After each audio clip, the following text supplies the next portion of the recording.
everyone, and welcome back to another episode of Business Unboxed with your hosts, Kelly and Cory. And if you guys know us, then you know that we've started doing the podcast together just this year.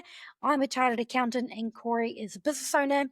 So in today's episode, we thought it would kind of be more of a question answer one where we get to know Cory a little bit more and his thoughts on a few different entrepreneurial topics, and obviously get to know his journey in his businesses as well.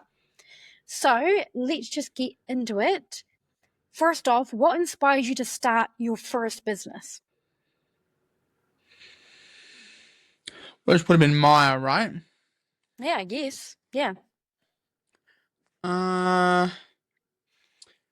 I guess the thing that I seen was that we came across furniture that looked very different from what we have here in New Zealand.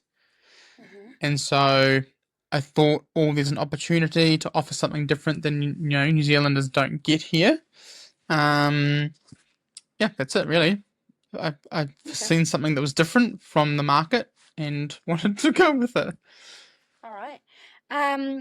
What's the biggest challenge you've faced as an entrepreneur? And I know you don't really like that word, but I guess you can swap it out for as a business owner.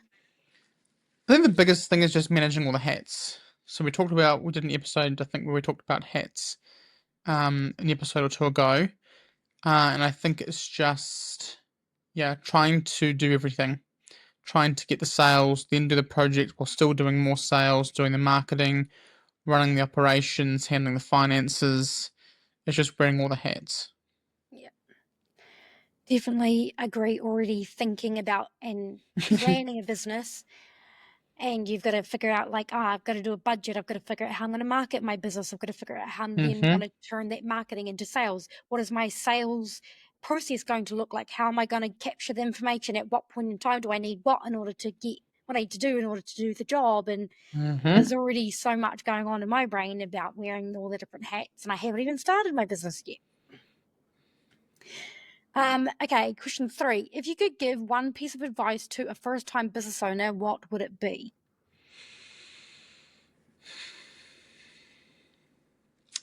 I could say lots of things here, like, make sure you plan in your budget, blah, blah, blah. But I think the biggest thing, and this can only apply maybe to some businesses, but start off bootstrap as much as you can and try to get away with as less amount of expenses and subscriptions and toys as you can. So don't go into business and start off by buying all the fancy toys and the fancy subscriptions thinking, I'll need that, we need to get that, we need to get that. No. Wait until your business is almost crippled and then go and buy it.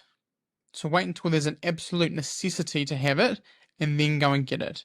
Otherwise, go as long as you can with the bare minimum. Okay. That's good advice. 4, what's one habit that keeps you productive? Habit. One habit. Is it taking your break in the middle? Is it not working on Fridays? That's just what you do? Or is it making sure that you take time out for yourself? I guess a thing that keeps me productive, and you call it a habit, is that because I own the business, I have flexible working times, which means I can work whenever I want. So today I worked in the morning, and then I had an appointment, a personal appointment I had to go out and do. I come home, I sit here and relax for a little bit, and I'll probably do some more work tonight. So the habit is not just sitting at my desk in my office from 9 to 5 and then finishing the day. That just doesn't work for me, as well as mixing my day up randomly, doing work here and there, relaxing here and there when it suits me. Oh yeah, I guess. Whatever, because it's kind of whatever suits each person, right? So there might be people that work better at night or in the morning, or some people wear that middle of the day from 9 to 3 or whatever is best because their kids are at school or whatever. So it's just I usually keep a structured day and try and keep my business hours within my working hours within business hours. But sometimes, you just have those days where like, I can't be bothered, or I want to relax, or, you've had a long weekend, or you're extra tired. And so you just change it up and be like, oh, well, last night I hopped in bed and did some work in bed, and it was quite relaxing and very nice just to sit there in my own little space doing some admin tasks and yeah. Nice. Okay, on to question 5. How do you handle stress or setbacks in your business? And I know that you've had some stressful moments with certain clients or suppliers Mm-hmm. or situations. So how do you actually manage that? I guess it depends on what it is. I wouldn't say I've had too many setbacks in business. Last year was very rough for me personally. I wouldn't say it's a setback though, but stressful moments, depending on what they are. I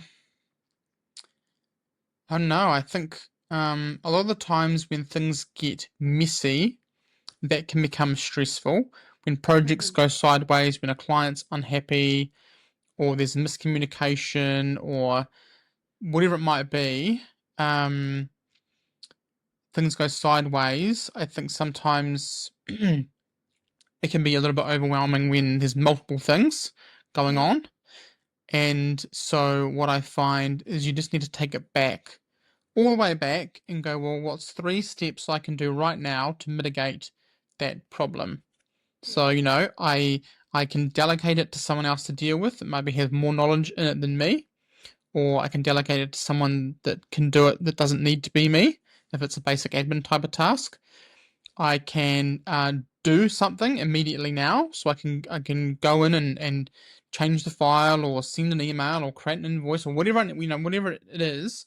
I can take an action right now to fix it, and just stop whatever I'm doing and do this one action to solve the problem. Or you pick up a phone and have a call, have a meeting, discuss it instead of doing it over email. So I think just taking some small actions, it doesn't matter how many things are going, you just have to start with one somewhere, find the most important one, and start with it, because you can't do multiple, and do one of those things. Either delegate it, reorganize it with the client or whoever, or do it, and then move on to the rest. That sounds like a very productive way to target it. Question 6. What's a common myth about entrepreneurship, or I guess business ownership, that you'd like to debunk? I think in the groups, and we've talked about this as well, in the groups and some of the businesses that I come across, people think that starting a business or a side hustle is going to be this really fun thing, and it's almost like all they think about is, I want to make more money, I need to have a side hustle to do that, and there's no consideration for the time and effort that is involved. So I think the biggest misconception is maybe that people see all these people online that boast about they made $20,000 in 1 month of sales, and they just have to do this to do the same thing. You can have a drop shipping store, you can do this or do this, sell a course, blah blah blah. It's all right. If it was that easy, everyone would be doing it. So don't get sucked into that crap. But the misconception is that it's maybe easier than what people think it is, or they think for whatever reason they haven't considered the time factor. And so there's actually a whole lot of work that you need to do. Again, you think of all those hats that you need to do in order to get sales, to get your business out there. So you have to spend, 80 hours a week. So you work 40 hours a week. You need to spend, that again to get your business up and running a lot quicker. And one of the things that I remember my tutor saying when I was studying, oh no, well, it wasn't him actually. It was someone online, I think. You consider that if you want to do a side hustle, you always have to take into consideration that if you allocate 5, 10, 20 hours a week on top of your full-time job, or even if you're doing it full-time, whatever time you allocate, right? If someone's doing more than that, they're going to get there twice as quick. So if you're going to allocate, if you're nervous to take the step, and there's a whole bunch of reasons why that might be, and you're only allocating 10 hours a week or 20 hours a week to your side hustle, and yet someone's going to take the full plunge, risk everything, and they're going to do 40 to 60 hours a week, they're going to get there 2 to 3 times faster than you are because they're putting more time and effort into it. So the less time you spend, the longer it's going to take. And it takes a lot of effort. Okay. A lot of things to think about. Question 7. What's been your proudest moment in business so far? My proudest moment in business. One recently that comes to mind is we've just launched, well, just this year, launched a tallow balm brand. And one of the things that I love about what we do is because we take people through the whole process if that's what they need. So, we develop a brand, the packaging, website, blah, blah, blah. We're doing that with her. So we developed the brand and the packaging with her, and we got the labels for her, and we did her Shopify site, and now we're doing Klaviyo email integrations. She's also doing meta ads with us. And so it's amazing to see how excited she is and how much she is enjoying the learning going through that whole process. Because I take people on a bit of a journey. It's not just like maybe a somewhat more traditional agency that you on and off, you have a project manager, you pay the bill, it's kind of finished. I'm very, very supportive, and I kind of explain to people we go at their pace. I don't rush people in and out the books. And so she's loved the journey, and she just got listed in a pharmacy for the first time in the last couple of weeks, which is super exciting for her to go from. And the feedback that she got from the pharmacy was that they loved her logo, loved her brand, loved her packaging. It was all really well, and the pharmacy's already sold through a whole range of her products. And so for her, what I love, and not that I need this from my perspective, but sometimes with branding and packaging, it can be subjective, not objective. And so, we're happy with what we've done for her, but to hear feedback from someone else and then for her to get it listed in an actual physical store means the world to her. And so it's kind of like this little success story for me to know that my client now kind of feels even more grounded and happy with what we've done, the investment she's put into her own business and brand. And I love the fact that it's just an amazing success story for a company that we've worked with that has gone from, a dream she had to start her own business and where she was to now being listed in pharmacies, having good feedback about her packaging, and moving forward with all these extra services that we do. Yeah, that sounds amazing. I could imagine that would be a pretty proud moment for you to be able to watch somebody through that journey and help them get there. Mm-hmm. Right, question 8. How do you measure success in your business or businesses? That's a big question. Depends what success looks like to you. So success for some people might be money, might be their personal income, it could be the business income, it could be revenue, it could be profit, it could be the amount of transactions, it could be the amount of people that you have helped. How I measure success, I think, is probably just around growth, but growth in the right way with the right clients. So, like, every year as a business owner, you want to see your business growing, really. So, and that can grow in different ways. So for me, it might be not necessarily more revenue, but working with more clients, helping more clients on their journey.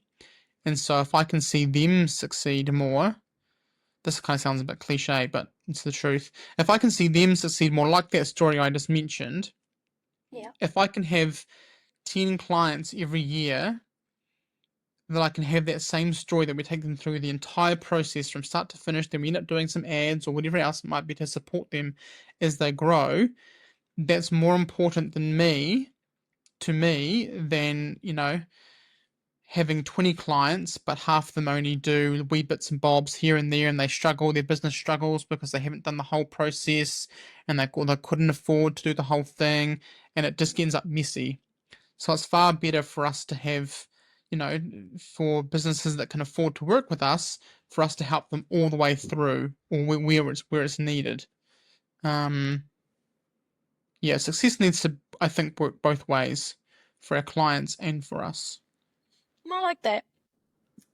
Question 9. What's a tool or resource you can't live without? I feel like I might know what you might say. You think Notion? Maybe. Yeah, Notion. Yeah, Notion. I think.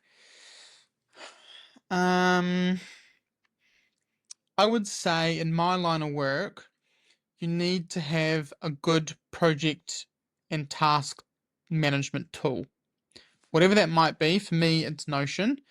But the tasks we do, like, Google, some programs like Google have basic ones where you can add a simple one task in, but the stuff we do is a bit more complex. So we need to have, each task needs to have a deadline and a project, and so you need to have a good project and task manager to be able to forecast and plan stuff and see your availability, your hours. Yeah.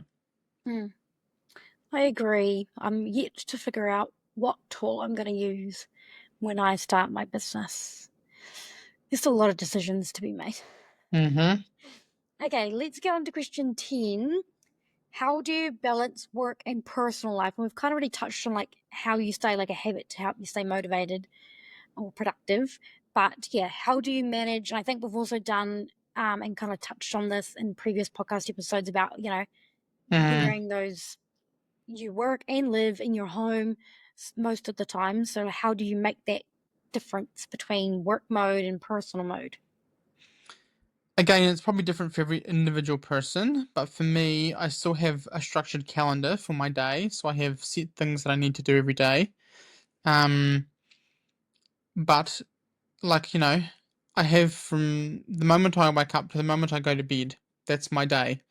And so I split it however I want to. So as I said before, if I'm feeling a little bit tired or not that great or something personal pops up, I will move some things around because I have the ability to move some things around, and I'll do some work later in the evening. So I can't remember what the question was, but basically it's just about flexibility. So I manage my time, or I manage the balance, if that's a whole thing, of work and personal life by just choosing to do either when it suits me and not having a predefined, I need to work here or I need to have personal time just in the evenings. No, I can have personal time during the day if it's a beautiful day and work in the evenings. I choose when to have both. Mm-hmm. Question 11. Who has been your biggest aspiration in business? If you have one. Inspiration. You may not have one.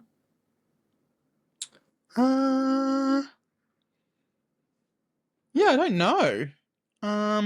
There's lots of people in business that I admire and that I've watched documentaries about them, like Warren Buffett and Steve Jobs, Tim Cook, and a bunch of other ones that are on Shark Tank, or Dragon's Den, whatever it is. I don't know if there's one particular.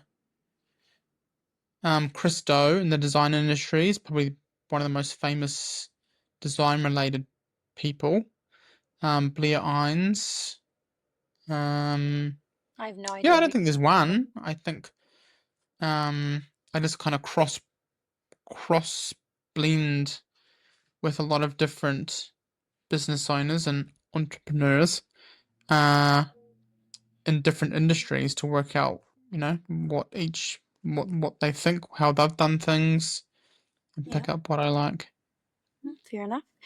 What is one lesson you learnt the hard way, if there was one? I guess not that this is. I guess one of the things is, like I said before, about keeping costs low when you're going into business. I spent money on some subscriptions that at the time I thought were going to be really beneficial for the business and provide me with leads and a good partnership with the particular businesses, and it did nothing for me. So, I've kind of come to realize now that just because you might have a related industry or a related area that you might have mutual benefits, it doesn't mean that actually ends up benefiting you in any way. So instead of paying for these fancy subscriptions and being a member of different things, unless you've got money to burn, don't bother, really. Just stick to what you've got and find something that works. And when it works, keep doing that, and then, simplify it and then move on to another thing and another thing. But yeah, probably just spending money where I thought it was going to be beneficial and it really wasn't. It's just wasted money. I guess we all have to learn those lessons, right? We're all going to have Mm-hmm. our moments of, I think this is important right now, so I'm going to spend my money on it. And some Mm-hmm. hindsight where you're like, yeah, really, I didn't need that at the time, really. Yeah. But you don't know until you've done it. Mm-hmm. Right, the next one is, what's a small change you made that had a big impact on your business? Oh, a big change. So two answers here, I think. So Phoenix Rogue prior to the merger. One of the changes last year I made when things were quite tough was to cut a bunch of services. So basically what I did is I have a spreadsheet in Notion, or a database in Notion, that has all my subscriptions or expenses when they renew, and I can't remember whether I read it or I just created it myself. But basically what I did is I went and prioritized them. So I went through and put ones that were absolutely essential that I had to have to run the business, ones that were important, and ones that were optional, and then went through and cut expenses. So if they're optional, whatever it was, I just went through and cut a whole bunch of things to pull the costs down. So that was quite beneficial.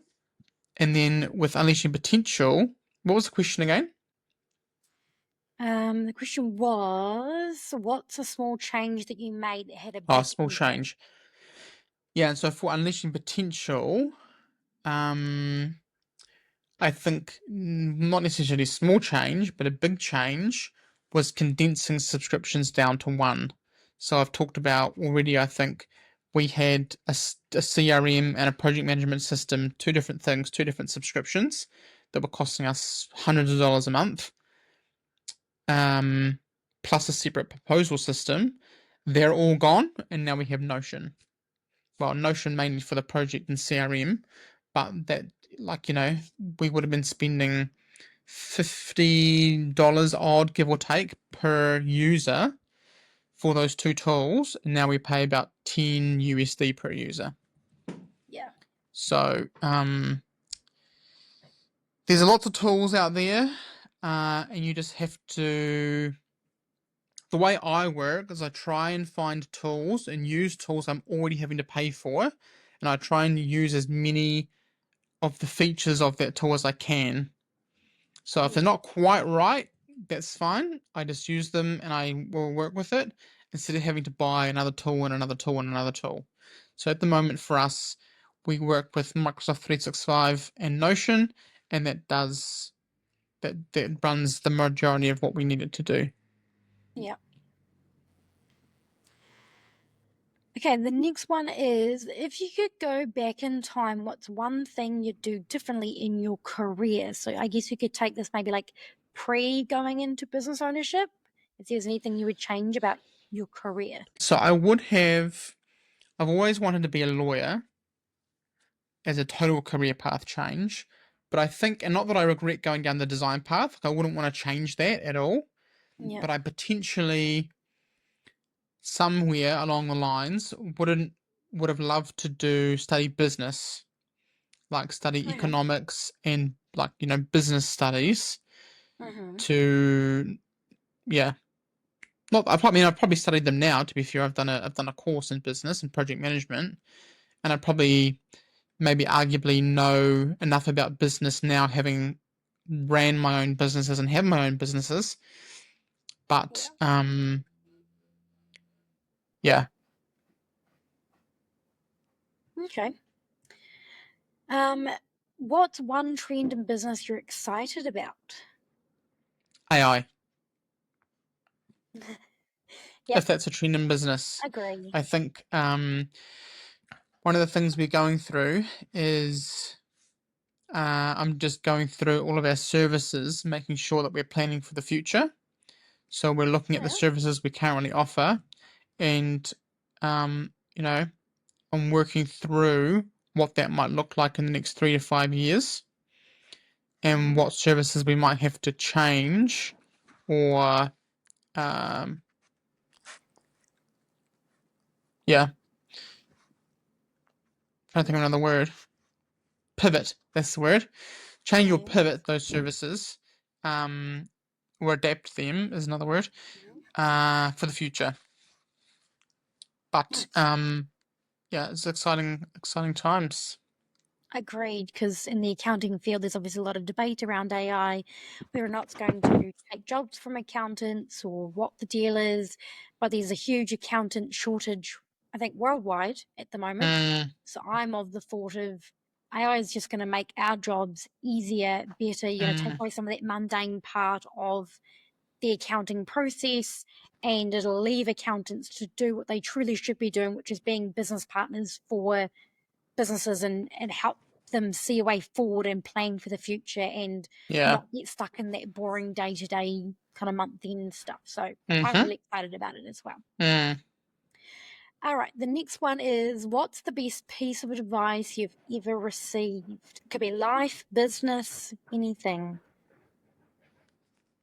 Gosh, best piece of advice I have received.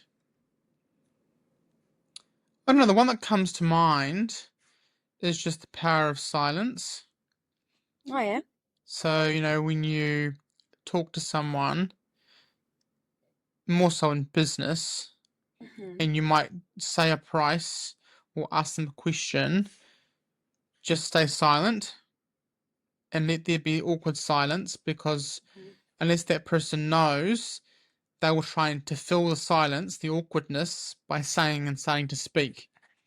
That's And so me. instead of you trying to fill the silence by saying, I might say, oh well, this might cost $5,000 to $15,000, and then you just leave it there. And if I felt awkward, then I'm like, oh, but we could offer a discount, or we could do something to try and to fulfill your awkwardness. But you should try to avoid that. You should just stay silent, let them fill the void, and let them start talking. So I think the power of silence in business is an important skill to have. Yeah. I'm going to have to try and take that one on because I don't like the Yes. awkwardness. So I will try to fill the awkwardness. So I need to keep that little nugget in the back of my head just so I remember for future. Okay. How did you come up, or how do you come up with new business ideas, whether that be projects or when you're changing businesses, going into a new business? How did you in the past, or how do you going forward look at new ideas, or how do you come up with them? Usually, so when I started Phoenix Rogue, the whole point was about doing what we were doing a little bit differently to the market and having a niche. I think the core thing that I do is find a gap in the market. So whether it be huge or small, it's finding and doing something different to everybody else. So, I'm working on some stuff right now that will change the way we do things dramatically, and will look and feel very different from other businesses in our industry. I think that's the core thing. There's lots of people that want to start a business and have a business, and unless you know yourself why you're different, then it makes it really hard to explain to someone else why they should buy from you if you don't know yourself. That's very, very true. And it's not just the simple things like, oh, we're good at customer service or we use this ingredient. No, it needs to be far bigger than that. You need to, some of the things that I think businesses can do different is if you can partly revolutionize a part of your industry and do it or offer it very, very differently or in a different way than what traditionally has been, that's a good place to start. But basically, any business decision is either based on doing something different that no one else is doing to give us a big point of difference, or to grow something we already have. Like that. Okay, we're going to go on to the final and 18th question, which is, what's a common mistake you see other entrepreneurs or business owners make? If you can think of just one or two. I think some of the ones, again, that I see, they go into business for whatever reason, maybe seeing something, whatever, and they spend money on stuff, on products, on packaging, on drop shipping goods. Not that that's how that works, but anyway, whatever it might be, they spend money on all this stuff to try and do something with it when they haven't thought about all the stuff we've already talked about. Like they haven't thought about how their product is different from anyone else's, how they're actually going to market it. There's still a huge big misconception, I feel like. People think when you have a website, people are just going to come there and buy. And that's just not the case at all. Like, it's the worst thing you can think of because it doesn't work like that. You've got to spend a lot of time getting people there through other mediums, and that takes a lot of your personal time if you don't have budget for ads. You've got to spend your time getting the name out there by networking, organic social media, which takes a long time and a lot of time. So I think, it's the spending up front, going, oh, we need to spend all the stuff to have it all ready for people to buy, and then not actually thinking about, well, how are we going to get people there to buy? Yeah. And then, That's a good piece of advice. So, as I said, that was the last question. So we're going to wrap this episode up here. I hope that for any of you who are still listening to this episode, that you've gotten a bit of extra knowledge. I definitely have got a few takeaways from this episode myself. And we will catch you guys in the next one. Bye. Bye.